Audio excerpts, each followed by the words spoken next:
Who is your favorite fearless hero? This is my Puss in Boots The Last Wish review. I am Captain Garrett. This is Swords and Starships, and I welcome you, dear sailors and star nuts. And I have got to say, I would never have seen this movie but for one recommendation, but I'm glad I did because it was exceptional. It is one of the best films I've seen in a long time, and I had a blast watching it. I got tired of all these animated movies, Dreamworks, whatever. I just stopped watching them. I don't like animated movies. It's not my thing. I do like Avatar, but that's different.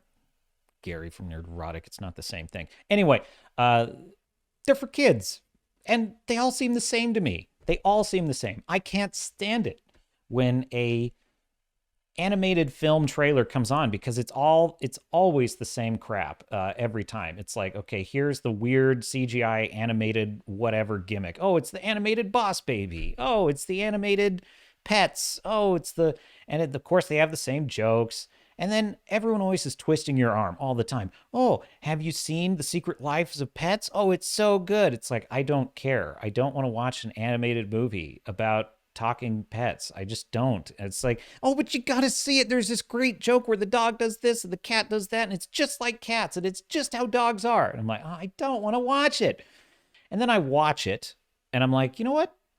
That was pretty funny. You know, the cat really did. That is just like a cat to do that. And damn it, Toy Story. Now, Toy Story and 1 and 2, excellent. Those are two of my favorite films ever. I love Toy Story 1 and 2. Most of the time, I don't enjoy them. I thought Boss Baby was like, what in the hell was that? So when I heard the internet's own angriest man, Ryan Cannell of RK Outpost, so when he said, you've got to see Puss in Boots, it's like the best thing ever, I'm like, what?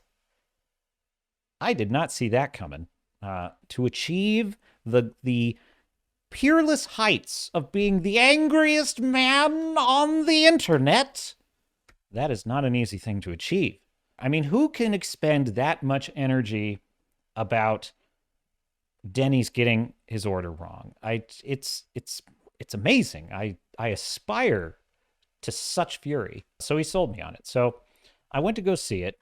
And I have got to say, it is absolutely fantastic. The only part of the film I really wasn't wild about was the first 10 minutes. And that is because even though it was fun, it was very much, yeah, this is the typical animated movie. This is why I don't go to see these, right? Because it's like, oh, the cat is singing and he's having a dance number and he's doing the thing he always does. And there's a big action sequence. And I'm like, I'm just so tired of it, right? But it wasn't bad. I was fine with it. But then after that opening scene, which sets up the events of the rest of the film, basically, Puss is killed. He fights a troll, he kills it, but he makes a mistake and he gets crushed and he's dead. And he wakes up at the doctor's office and the doctor informs him, I'm sorry to tell you, Puss in Boots, but you have spent your 8th life. You are on your last life. Here's what I love about the Shrek Puss in Boots universe. The Dreamworks verse, let's call it. I like how they use all the tropes of fairy tales and this lore, but they use it in this kind of loving, affectionate way. One of the myths is the cat has 9 lives. And here's the thing. When they introduce a concept like this, they stick with it. They pay it off. They don't just introduce it and forget about it like so many of these just dumb, nonsensical movies lately do. This is one of the tightest scripts I've seen in a movie in a long time. There is not one thing that they set up in this movie that is not paid off later. There's not one little rule, however small, that they don't set up that has a purpose in the story and the plot. You find yourself thinking back to your childhood fairy tales and you start thinking about them. The movie is always dead on accurate about these tropes. This is what the modern Marvel Cinematic Universe does not do with its lore. This is why all these other woke projects are failing, these woke adaptations like Velma, Star Trek, modern Star Trek, Discovery, STD, Strange New Worlds, Picard, Lower Decks. Ugh. Those shows use the lore and they abuse the lore. Puss moves on to, he dismisses the doctor's warnings. He's like, you know what? I am Puss in Boots and I'm not afraid of death. And then he winds up at a bar A character shows up. It is one of the most malevolent, excellent. I would say the most terrifying and malevolent villain I've ever seen in a movie is the Brujo from the film The Missing with Tommy Lee Jones and Cate Blanchett. Check it out. This character ranks somewhere in the universe of that character. And the lines, the dialogue are written stone cold serious too.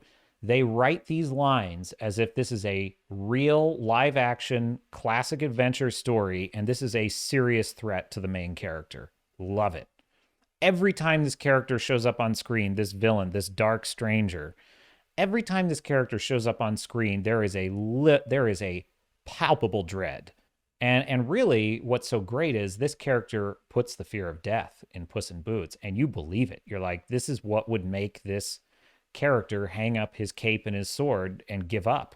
And so Puss in Boots gives up, but then, of course, goes on an adventure to reclaim his last lives. Now, they introduce Puss in Boots' Lost Love, played by Salma Hayek, I believe. In the MCU, or in a lot of these other woke projects, of course, you know, they would have to subvert the male character and they would have to establish that the female character is better at everything and is a Mary Sue and constantly makes fun of and puts down the hero. And to some extent, she does make fun of and put down Puss in Boots. But the beautiful thing about it is he deserves it. But he also shines as a character right alongside her.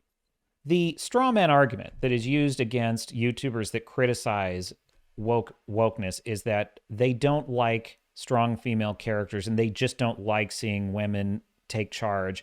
Nothing could be further from the truth. What they're critiquing is a lack of balance. And in this film, there's great balance. Both characters have strengths and weaknesses. They each add something to the story, and they both ultimately need each other. You also have a character which I would normally hate in a story like this, Perito, who is a little dog pretending to be a cat, played by Harvey Gillen. He seems like sort of the typical comic relief character, but slowly but surely, he just earns his place in this story, and he becomes one of the best characters in the film. Jack Horner seemed like a sideshow to me. It's like, why are they introducing another villain? The other villain is way more scary and malevolent. I like that villain. And yet, Jack Horner has an absolutely super important place, and he's freaking hilarious, played by John Mulaney. And they do a riff on Jiminy Cricket in this with Jack Horner. It's my favorite character. I'm beginning to think you don't value human life. It's funny. It's true to the myths in a loving and affectionate way. There are character traits of each character that fit the myth that they're from. Every single character in this film has a character arc. Every single one. It's an emotional, powerful character journey. The villains have a journey.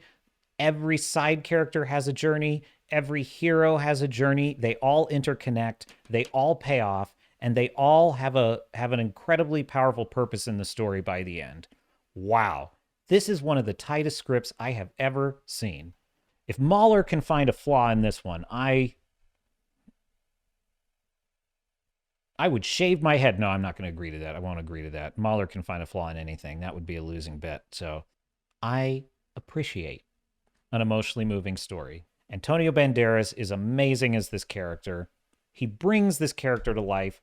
It's an epic adventure. It hits every right note in classical storytelling. It is as far from woke as you can possibly get because it's just a good story with good characters.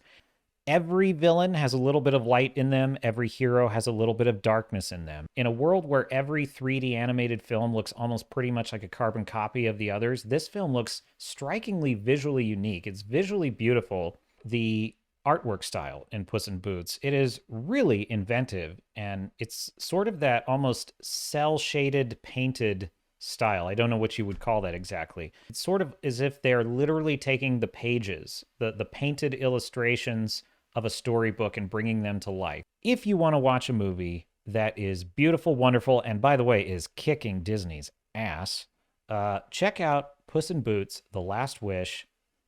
It's wonderful. It will make you laugh. It will make you feel something. It's fun. It's fun. There's joy in it, and there's hope in it, and there's even friendship in it, like real friendship. Pay attention to Perito. He's a great character, and he will steal your little heart. Puss in Boots, The Last Wish. I recommend it, my friend. And to you I say, I am Capitan Garrett. This is Swords Starships. And until next time, I will see you out there, my friend.